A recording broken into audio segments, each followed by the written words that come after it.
नमस्कार, मी गीतांजली शेळके। आजच्या व्हिडिओमध्ये आपण प्रिन्सेस कट ब्लाउज कसा शिवायचा हे बघणार आहोत।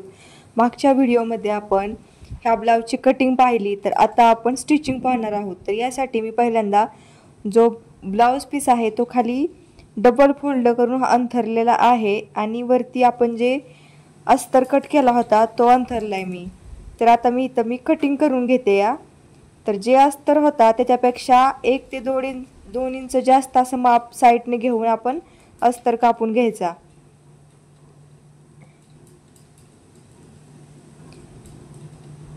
आणि जो पाठीमागचा गळ्याचा भाग असतो ना तो आहे तसा कापायचा, जसं मी व्हिडिओ मध्ये कापते ना तसं।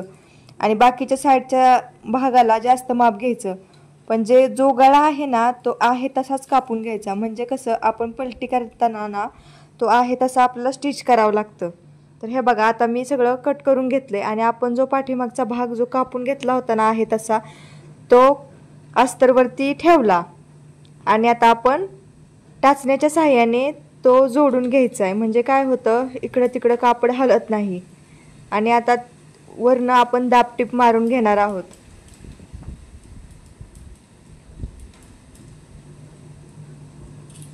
बरेच जण काय करतात, पाठीमागे आहे तसं स्टिच करतात आणि गोड घालतात, पण ही जी पद्धत आहे ना पलटी करण्याची एकदम सोपी पद्धत आहे। तर साइडने टिपा मारून घेतल्यानंतर थोडंसं कात्रीने काय करायचं, खाचा मारून घ्यायच्या। म्हणजे काय होतं, पलटी करताना जो आपला गळ्याचा आकार आहे ना आहे तसाच राहतो। आणि नंतर पलटी केल्यानंतर आणखीन एकदा दाबटीप मारून घ्यायची, जसं मी व्हिडिओमध्ये करते सेम तसंच।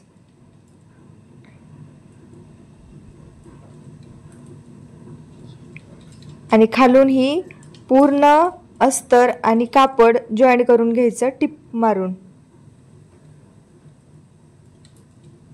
प्रत्येकाची ही वेगवेगळी पद्धत असते, माझी ही एक वेगळी पद्धत आहे। तर ही पद्धत मला सोपी वाटते।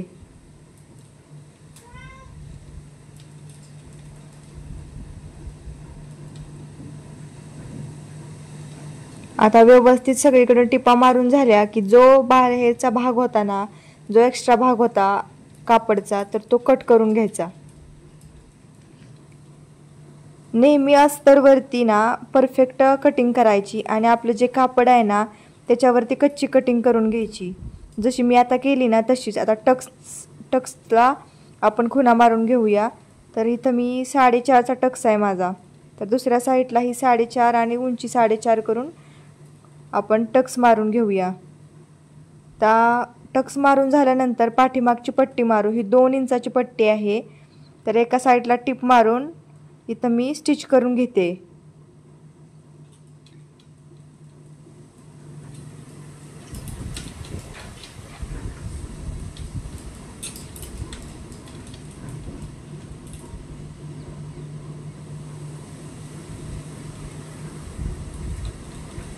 इथं अर्धा इंचाचं माप घेऊन आपण हे कापड पाठीमागे लावायचं आहे। तर हे बघा, हे पाठीमागचा भाग आता कंप्लीट झालाय। आता आपण बाही जॉईन करणार आहोत। तर बाही जॉईन करण्यासाठी अगोदर सगळ्यात महत्त्वाची गोष्ट म्हणजे आपली जी खड्ड्याची बाजू असते, म्हणजे फ्रंटची जी बाजू असते ना ती खड्ड्याची बाजू असते। तर प्रत्येक वेळेस काय काय होतं, अशा चुका होतात ना की दोन्ही साईडच्या बाजू एकसारख्याच होतात। तर त्यासाठी अशी खूण करायची, फ्रंटची बाजू कोणती आहे, त्यामुळे ना जमलिंग होत नाही। तर हे बघा, आता मी बाही जोडून घेते। फक्त बाही जोडताना ना एवढं लक्षात ठेवायचं की कोणत्या साईडला फ्रंटची बाजू येणार आहे, नाहीतर दोन्ही साईडला जर फ्रंटची बाजू चुकली ना तर काय होतं, आपला शोल्डर गळतो खाली किंवा काखेमध्ये फिट्ट होतं, असे प्रॉब्लेम येतात। मग नंतर कळत नाही की नक्की प्रॉब्लेम काय झाला। आपण तर ब्लाउज परफेक्ट शिवला, पण प्रॉब्लेम कुठं झाला। तर ह्या छोट्या छोट्या ज्या गोष्टी असतात ना त्या तुम्ही रेग्युलरली लक्षात ठेवत जा।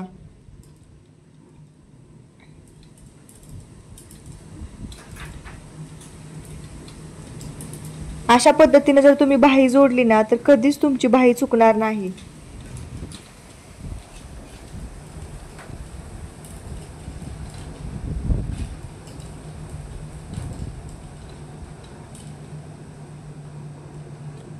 काही गोष्टी ना बोलून नाही, अनुभव जेव्हा तुम्ही घेचाल ना त्या गोष्टीचा तेव्हा तुम्हाला त्या कळतात। जेव्हा तुम्ही एखादा ब्लाऊज शिवायला घ्याल, तुमच्याकडून चुका होतील, नंतर त्या सुधारतील, तेव्हा तुम्हाला त्या गोष्टी लक्षात येतात. माझ्याकडून ह्या चुका झाल्यात, तुमच्याकडून पण ही होणार, पण मला ज्या गोष्टी माहिती आहेत मी ते तुम्हाला सांगते.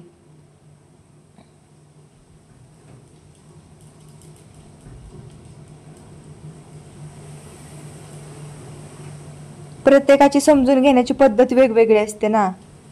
तर आता हे फ्रंटचं आता ह्याला आपण प्रिन्सेस कट जोडणार आहोत, तर ते मी आता स्टिच करून घेते. अस्तरवरती कापड लावून घेते.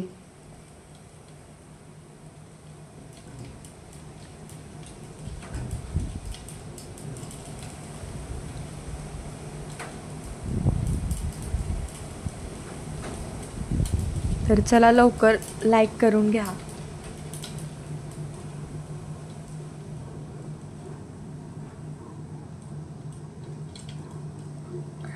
तर हे बघा, हे जोडून घेतलं आणि राहिलेलं जे कापड होतं ते पण कट करून घेतलंय. आता दुसऱ्या साईडलाही आपण तसंच करू, पण ना हे जेव्हा आपण जोडतो ना त्यावेळेस ना गळा, दोन्ही साईडचे गळे बघायचे जोडून की एकत्र येत आहेत का ते, आणि मगच ते जोडून घ्यायचं. परत काय काय वेळेस काय होतं, उलटे होतं, एका साईडच्याच बाजू दोन्ही जोडलेल्या जातात.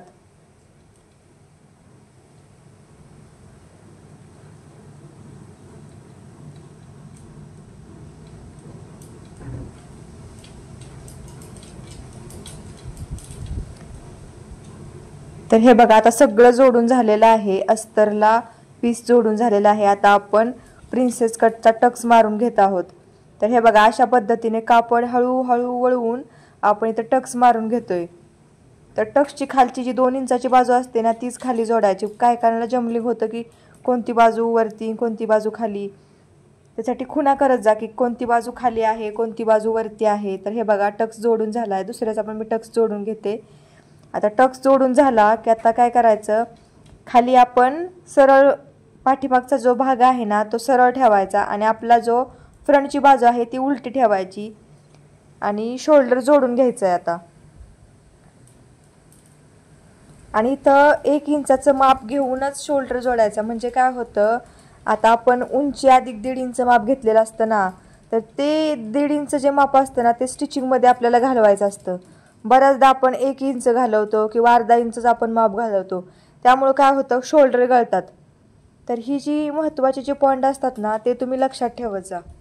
तर आता इथं मी बाही जोडते.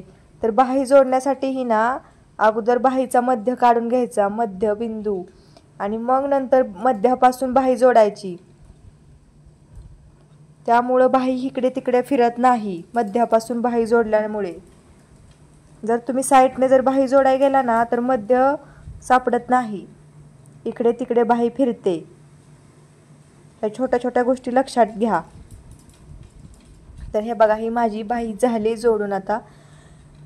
तर आता आपण हुकपट्टी आणि लूकपट्टी लावून घेणार आहोत. तर हुकपट्टी ही 1 इंचाची 1.5 इंचाची असू शकते, की तुमच्या अंदाजाने ते फक्त पलटीच करायची असते आतमध्ये. आणि लूकपट्टी जी असते ती 2 इंचाची मी घेते. एका साईडला टिप मारून ते अटॅच करून घ्यायची आणि काजा बनवून घ्यायचा मशीनवरती.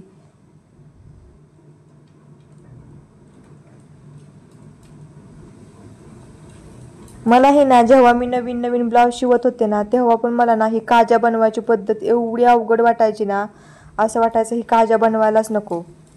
पण काही गोष्टी ना जोपर्यंत आपल्याला कळत नाही, आपण जोपर्यंत त्याची प्रॅक्टिस करत नाही ना तोपर्यंत त्या गोष्टी आपल्याला अवघडच वाटत असतात.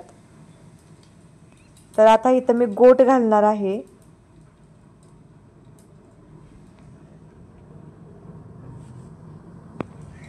तर इथं गोट घालण्यासाठी मी ही सगळं जोडून घेते. तर पाठीमागे तर मी काय आता गोट घालणार नाही, कारण पाठीमागे आपण पलटी करून घेतलेला आहे, त्यामुळे पाठीमागे गोट घालण्याची अजिबात गरज नाही. आता फक्त समोरच्या साईडलाच आपण इथं गोट घालणार आहोत. तर ही 1 इंचाची क्रॉस पट्टी होती आणि क्रॉस पट्ट्या मग मी नंतर जोडून घेतल्या आणि गोट घालून घेतला, जसा मी व्हिडिओमध्ये करते ना तसं. असं स्टिच करून घ्यायचं आणि कात्रीने एक असं थोडं थोडं खाचा मारून घ्यायच्या. याच्यामुळे काय होतं, जसा समोरच्या गळ्याचा आकार आहे ना सेम तसा गळ्याचा आकार राहतो, पलटी पडत नाही तो आकार.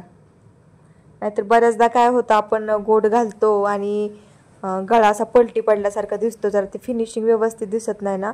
आता प्रिन्सेस कटोरीच्या खाली आता इथं काय आपण पट्टी नाही लावली, त्यामुळे आपल्याला खाली थोडंसं कापड लावून ते जॉईंट करून घ्यावं लागणार आहे. आपण कसं पाठीमागच्या साईडला लावलं कापड सेम तसंच समोरच्या साईडलाही लावणार. बाकीच्या ब्लाऊजमध्ये काय होतं, आपण योगपट्टी लावतो ना, तशी ह्याला योगपट्टी नाही काढलेली मी डायरेक्ट फुल प्रिन्सेस कट शिवलेला आहे, पट्टी नाही काढली. त्यामुळे खाली थोडंसं 1 इंचाचं कापड घेऊन मी जोडून घेतलेलं आहे. तर आता काय करायचं, आता हे सगळं झालंय. आता फक्त आपल्याला बाहीचं आणि कमरेचं छातीचं एकदम व्यवस्थित लाईनमध्ये रेषात माप घ्यायचं आणि साईडने टिप मारून घ्यायची. हे बघा, हे कापड व्यवस्थित जुळलं पाहिजे. आर्महोलला आर्महोल आणि कमरेला कंबर, पुढच्या साईडला मागच्या साईडला व्यवस्थित जोडून घ्यायची. आणि आता मग आपण कमरेचं माप, छातीचं माप, आर्महोलचं माप आणि बाहीचं माप टाकून घेतोय. हे सगळी मापं टाकून झाली की मग त्याच्यावरती शिलाई करून घ्यायची. फक्त कापड जुळलेलं नको आहे, व्यवस्थित सरळ रेषेत सगळी टिप आली पाहिजे, इकडे तिकडे हल्ली गेली नाही पाहिजे. त्या टिपा मारून झाल्या की 4 टिपा अजून मारून घ्यायच्या. एक्स्ट्रा मार्जिनच्या ज्या टिपा असतात ना, त्या आणखीन 2-3 साईडला तुम्ही मारून घेऊ शकता. इथं मी 3 टिपा मारून घेतल्या होत्या साईडला. आता ह्या 3 टिपा मारून झाल्या की साईडला मी इथं झिगझॅगने पिको करून घेते मी. असं करून घेतल्यामुळे काय होतं की आपलं जे कापडाचे धागे जे निघलेले असतात ना, ते आणखी मोकळे होत नाहीत आणि आपल्याला काखेमध्ये टोचतही नाही. तर हे बघा, एकदम मस्तपैकी एकदम चांगल्या फिनिशिंगमध्ये ब्लाऊज शिवून झालेला आहे. नंतर तुम्ही ह्याला हुक लावून घ्या. तर हे बघा कसा दिसतोय तुम्ही सांगा, एकदम परफेक्ट बसलाय ना. तर तुम्हाला हा व्हिडिओ कसा वाटला हे मला नक्की सांगा तुम्ही कमेंटमध्ये. हे बघा, तुम्हाला पण माझ्याकडून मदत झाली ना. आता तुम्ही सुद्धा माझ्यासाठी काहीतरी करायचं. काय करायचंय, काही सुद्धा नाही. फक्त ना खाली जे दिलेलं सबस्क्राईबचं बटन आहे ना, त्याच्यावरती क्लिक करायचं. सबस्क्राईब बटनावर क्लिक करायला काय पैसे नाहीत जात, ह्याच्यामुळे तुम्हालाच फायदा आहे. माझे जे नवीन नवीन व्हिडिओ येतात ना, त्याची लिंक लगेच तुम्हाला भेटते आणि तुम्ही व्हिडिओ बघता, बाकी नाही काय. तर चला लवकर सबस्क्राईब करा.